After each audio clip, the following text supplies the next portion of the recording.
Hello, Gary Stearman. Time for another edition of Prophecy in the News, and you'll want to stay with us today. We have with us the producers of Watchers 7, L.A. Marzulli and Richard Shaw.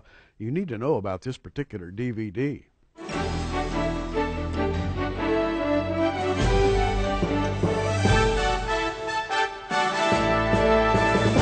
Well, L.A. Marzulli, welcome once again to Prophecy in the News. Thank you, Gary. It's good to have you here. And Richard Shaw, likewise. Now, Richard Shaw is, how can I put this best, a gifted visual artist to begin with. I'm always astounded when I watch your DVDs at the clever things you do with a camera. I'm just amazed. Well, thank you, Gary. And to me, putting together something, a video production, rests on the idea of translating the message into a visual experience. And not everybody can do that. And when you look at Watchers 7, and we're going to talk about what's in Watchers 7 here in just a moment, when you watch this particular video, you're going to be pulled into something, and I believe that all Christians need to be made aware of the times in which we live. Mm-hmm. And believe me, L.A., this video speaks to that. You know, I think it does. One of the most astounding clips that we have in Watcher 7 is we have the former defense minister of the Canadian government, okay, Paul Hellyer, coming on camera, and he states UFOs are as real as the airplanes flying overhead. Now, this guy, I mean, for this man to come out and make a statement like that is absolutely profound. And I believe the church needs to look at the statement and understand that the phenomena is real and it's not going away. All right, most people don't understand this, but the increase of UFOs, even from April 2013, where they're getting about 1,000 UFOs per month, has now doubled. The total for September, October has been about 2,000 UFOs sighted worldwide per month. Something is going on, and it's time to address the subject, and Watcher 7 does.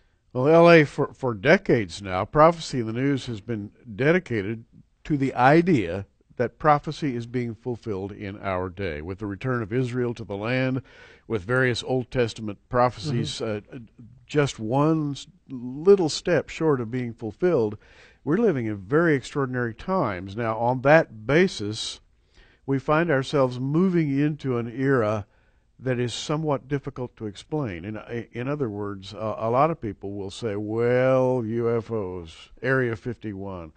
Why, I saw on television the other day that somebody said that Area 51 is a place where they just test the latest military jets. There are no UFOs there. It's just an ordinary Air Force base, and on it goes. And some people say, well, they actually found little creatures in a Roswell crash, didn't they? Oh, no, that's all been debunked. It was a weather balloon, and these were special suits being worn by people testing out high-altitude weather balloons. It really wasn't little people at all.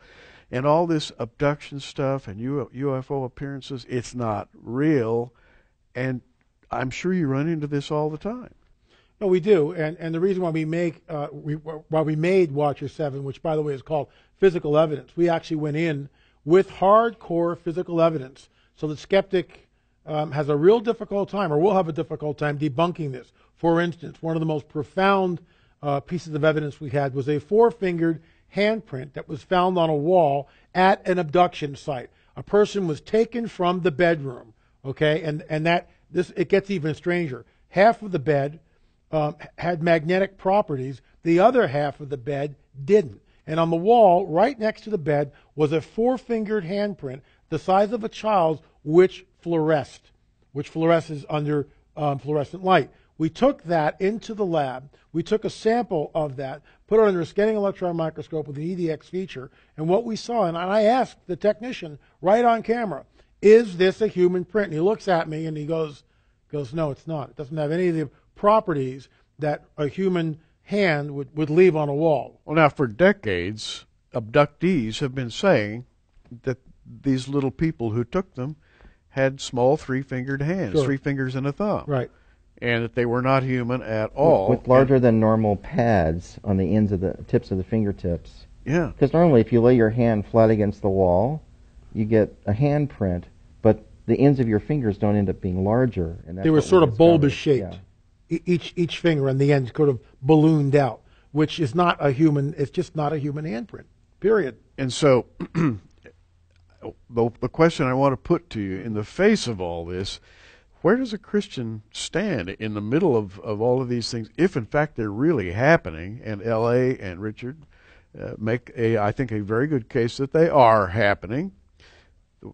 Where does this place me as a Christian, a believer in Christ? Well, I think it comes down to where Jesus warns us it'll be like the days of Noah when the Son of Man returns. We've talked about this before. It's in all of our books and DVDs. And Jesus warns us it'll be like the days of Noah. Well, what's going on with the days of Noah? We've got the presence of the fallen angels coming down, having sex with the women, and creating this hybrid being known as a Nephilim. Well, are we seeing anything like that in modernity? The answer, in my opinion, is yes. We're seeing a very vigorous breeding program that's taking place. Dr. Jacobs, who we interviewed for Watcher 7, talks about this. He's in despair at what he sees, and he doesn't have a Christian perspective like we do.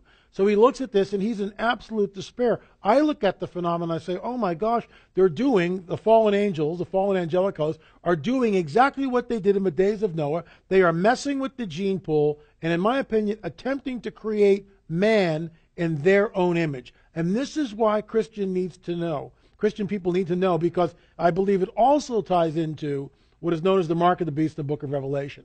I think that is a genetic changer that's put under the skin, and it will change that person's DNA. So essentially you're making or substantiating the case that there is an intersection between normal everyday human life and supernatural life. Absolutely. And you believe strongly in the supernatural. How would you define the supernatural? Because a lot of people reading the Bible have read about angels, and they have read about miracles of some sort. Some people believe in the biblical miracles, others don't. They find that hard to believe. And yet, I think if you believe Scripture, you have to believe the miracles. Where do you put the supernatural, quote unquote, in all this? Well, I think most of what we see in the UFO phenomena, to me, it mirrors the accounts that we get from the Bible. I'll just give you one quick example.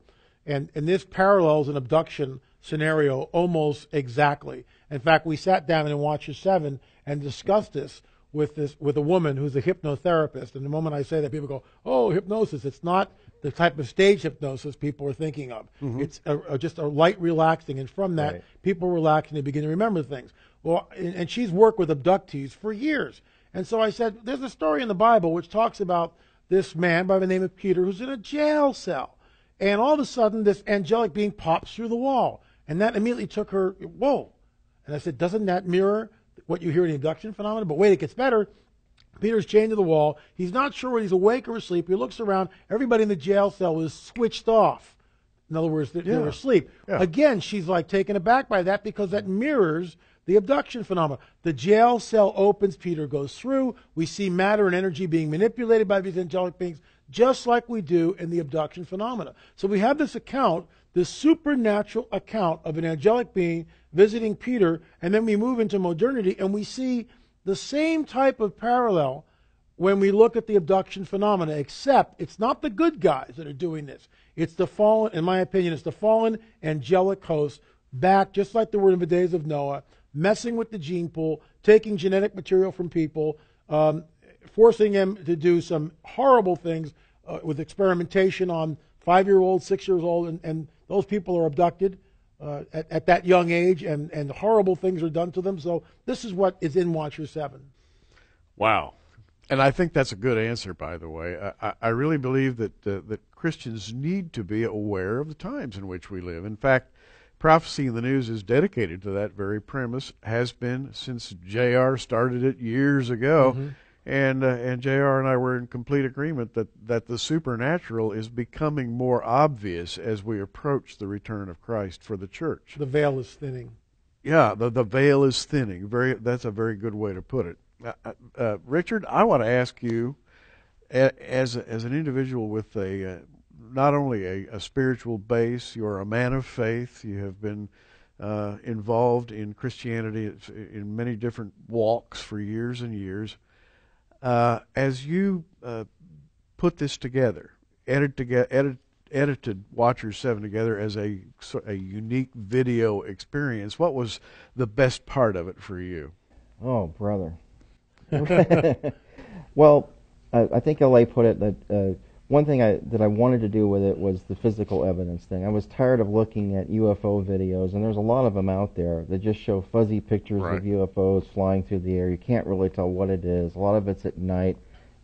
Who can tell what a light at night actually is? There's not enough definition to it. But I think there were several key things in Watcher 7 that really piqued my interest. One was going down and meeting Jaime Maussan in Mexico City, because Jaime has a very well-known UFO show that he's been doing for the past 20 years, and he has 4 million viewers, and people from all over the world send their footage to him. And so he just graciously gave me a whole hard drive full of this incredible footage, That's amazing. which a lot of it is in Watcher 7. And that was great. So we're now collaborating with him. And when I went to talk to his staff said, "Oh, do you want to go shoot some UFOs today?" And I said, "Yeah, are you serious?" And they said, "Yeah, but our flight was leaving in an hour, so there wasn't time to go do it. But I have a standing invitation to go down there, and they know where they appear to get some more shots of them." It's a different world down there. Here, there's I think a general skepticism, Yeah. if you will, a scientific mentality that places faith in science, which says that these things are impossible, therefore they're not real.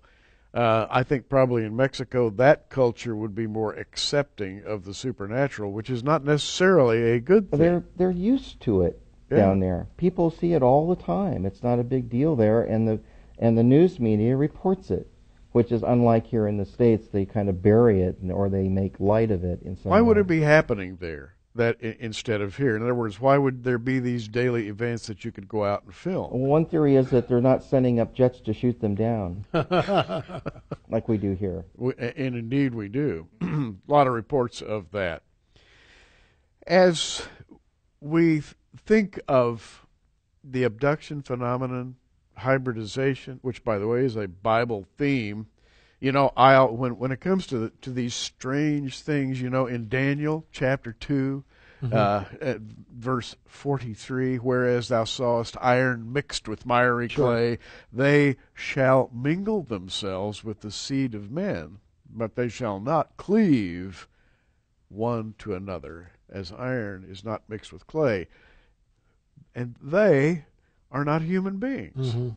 And they're attempting to mingle their seed with human beings. Well, Daniel says this is going to be a latter-day event. I always thought one thing that drew us together originally was when I first heard him talk about this subject, that the book of Revelation and all of the apocalyptic things that happen always refer to the Antichrist as a beast. Yeah, absolutely. It's like, why is that? So it got me thinking years ago, wondering, is it an alien? Is it something from space?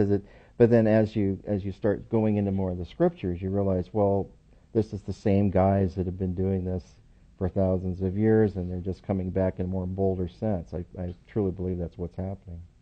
Are you both convinced that we're living, I suppose, at the latter part of the latter days, as I am? Yeah, absolutely. I just think that time is ticking down.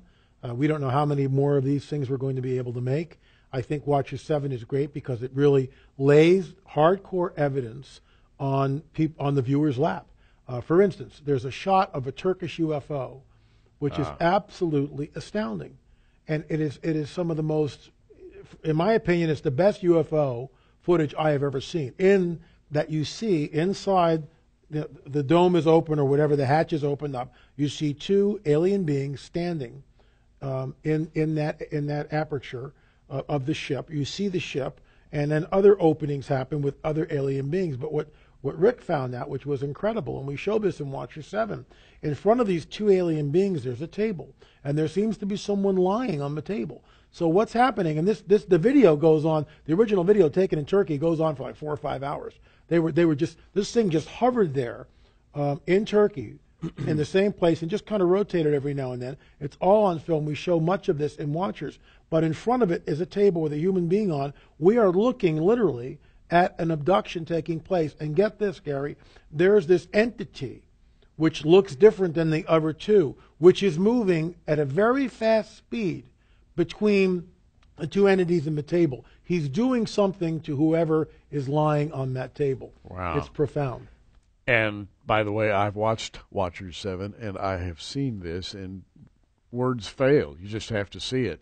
By the way, I should point out we're having a prophecy summit in March the 28th in Orlando, and both you and Richard are going to be speaking there. Is that right? Can't wait. We're going to be coming back from Peru, so we'll have all sorts of new information on that. New information Yes, at that absolutely. time. And new video, no doubt. We'll be working on it at Oh, that time. yeah. Definitely. Hey, you need to know about the March 28th Prophecy Summit in Orlando. Gary Stearman with a word about the upcoming Orlando Prophecy Summit, March 28th through 30th. It's going to be fabulous, Bob. It's going to be the Prophecy Conference for the Ages. 24 speakers in sunny Orlando, Florida. The sunshine, the beaches, Disney World, Universal Studios, the Holy Land theme park, and 24 incredible speakers. Like Chuck Missler, Bill Salas, L.A. Marzulli, and, by the way, Mark Biltz. Don't forget Mark Biltz. 2 weeks before the blood moons hit Israel, Mark Biltz is going to be speaking at our conference. L.A. Marzulli, fresh off his trip to Peru, his hunt for the skulls and the skeletons of the Nephilim. It's going to be fabulous. Bob, for our viewers in the southeastern United States, this is a one-day drive to a beautiful hotel, and we're going to have the most fabulous get-together you can possibly imagine. Be with us. Call the 800 number right now, 1-800-475-1111. We'll see you there. Well, guys, how do we sum all this up? You know, we have alien abduction. We have alien implants. We have clearer and clearer videos. We have now trace evidence, like a handprint on a wall. How much evidence do we have to get before there is a general impact on society, before people really begin to be conscious of the fact that something has changed? I think that change is going to happen soon. What I mean by that is at some point in a not-too-distant future, some president, whether it's Obama or someone else, will stand up and mention to the public, sort of make a public announcement that we've known about these entities. They seem to be peaceful. Don't be alarmed. And as time goes on, we will reveal more information to you. Now, France and the UK, Belgium, Germany, Japan, Mexico, all have admitted that the UFO phenomenon is real. In April of this year, at the Citizens Hearing for Disclosure, they had a panel of experts in Washington, D.C., talking about the phenomena from all different paradigms, all different points of view, basically trying to say, look, this phenomena is real, and we have to end what Stephen Bassett calls the truth embargo. The American people have a right to know what is going on. What drives us, in some ways, is that the church is completely asleep, for the most part. They won't look at the phenomena, and yet the church, we believe in the virgin birth, floating access, talking donkeys, 2 gold coins that appear out of a fish's mouth, staves that turn into serpents, men that get swallowed by great fish and then regurgitated 3 days later, and on it goes. In other words, we embrace the supernatural, and yet when we walk out of the building, we kind of switch hit the switch, and we don't look at anything or believe that the supernatural is actually manifesting today. And it is, and it's all around us. Do you think that if people really became aware of this message, that there might be a revival in the church? That there might be a realization that we need to get out there with the gospel? I think, too, that one of the things that you were mentioning earlier and Ellie was touching upon, and something that intrigues me, is like I like to see not just call things supernatural, other than supernatural to me is something we can't explain, or it's invisible. Or invisible a lot of times is coined with spirituality. I can't see it, but it's there.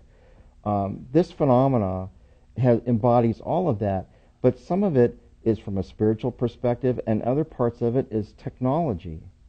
So it makes us go back. Advanced technology. Yeah, it makes us go back into ancient texts and scriptures and say, could this have been an attempt of describing a technology that we don't understand even today, but that we're just now getting glimpses of? And that really gets me excited, because that could mean that A lot of things that we didn't understand we were reading in the Torah and the Old Testament are now, could it be this? Are we seeing a parallel with these same beings or beings like them that are doing similar things? And that to me is really fascinating. I should point out at this time that L.A. has also generated a book, the title of which is Further Evidence. And I want to read from the table of contents of Further Evidence.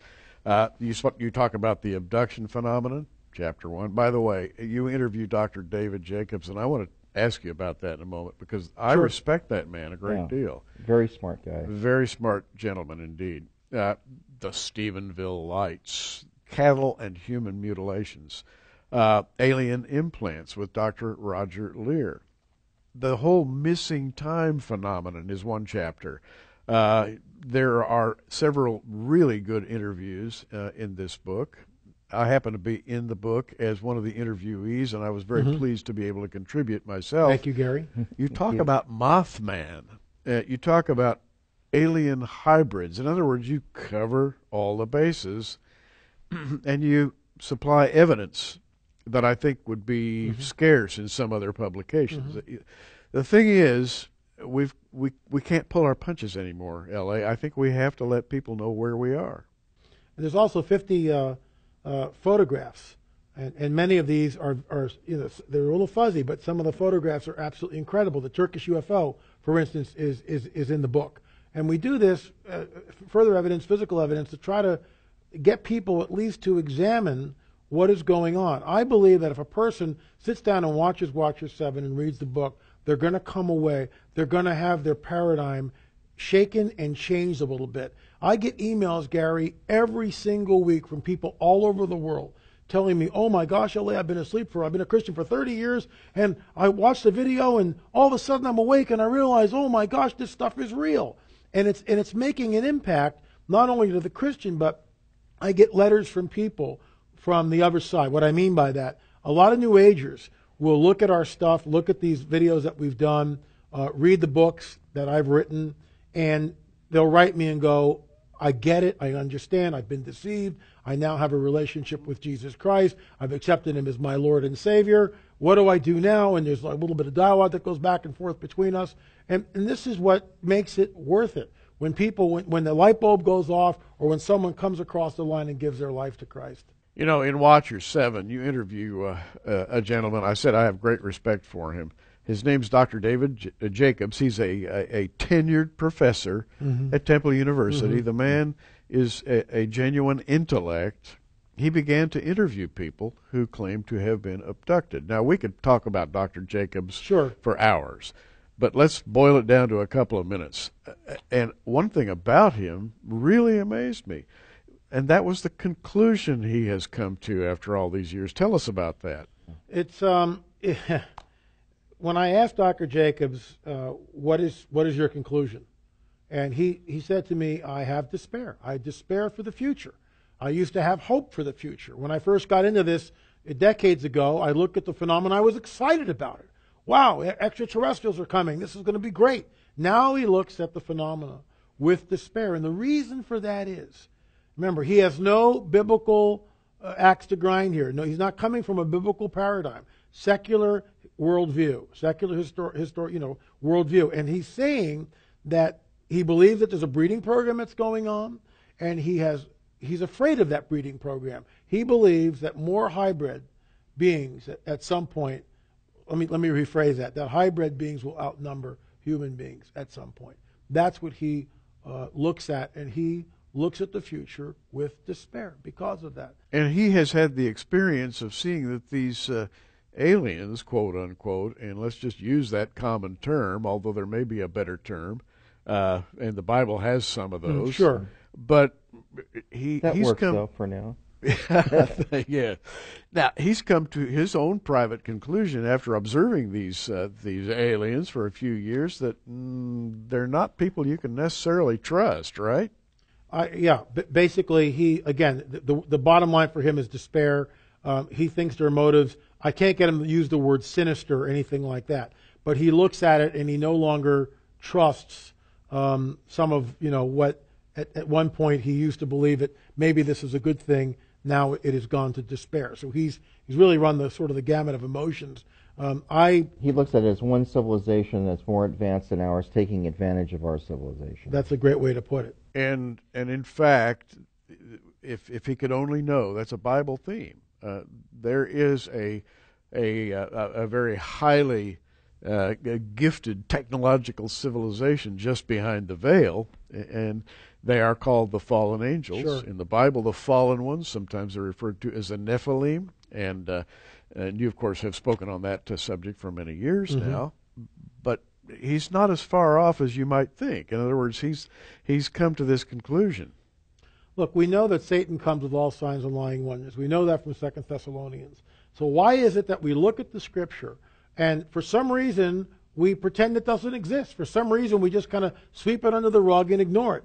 It says the fallen one, the dragon, will come on this earth with all signs and lying wonders. I would propose to our audience that it's already happening. Watchers 7 in the book Further Evidence talks about this. We've got physical evidence of that the phenomena is real, burgeoning, not going away. It's time to wake up and begin to talk about it and deal with it. And to watch great videos like this one, Watchers 7, the accompanying book. We're going to offer you these two items as a package, and we're calling it the Watchers 7 UFO package. Call the 800 number on your screen and specifically ask for the Watchers 7 UFO package, and the operators will know exactly what you're asking for. You'll get Watchers 7 and the book, which is called Further Evidence. Listen, I've scanned the book. I haven't had a chance to read it completely yet. It's a great book. You'll enjoy it. And more than that, it's informative. For you as a Christian, it's written from the Christian perspective. Now, for $49.90 plus shipping and handling, the Watchers 7 UFO package can be yours. And we're calling it a package because we're throwing in a little extra, as we always do. L.A. spoke at the Pikes Peak Prophecy Summit, and we have Volume 3 and Volume 4 of his presentations, which we're going to give you absolutely free as a bonus when you order the Watchers 7 UFO package. Call that 800 number. $44.90 plus shipping and handling gets you the Watchers 7 UFO package. You will not regret ordering this, believe me. Guys, I wish we had more time. It's, again, we always run out of time just when the conversation gets really interesting. Richard, I must congratulate you on doing an even better job of shooting pictures. I just have great respect for your talent there. Thank you. It means a lot, Gary. And I really do, and I'm not just saying that. L.A., best to you. Thanks, Gary. Blessings Appreciate in the it. Lord, and come again. Absolutely. And to all of you, I would wish you a great day in the Lord, and keep looking up, everybody.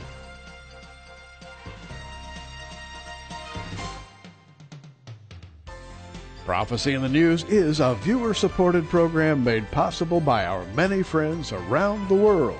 Be sure you tune in every day for breaking news and our daily prophetic news updates at prophecyinthenews.com, or follow us on Facebook at facebook.com/prophecyinthenews.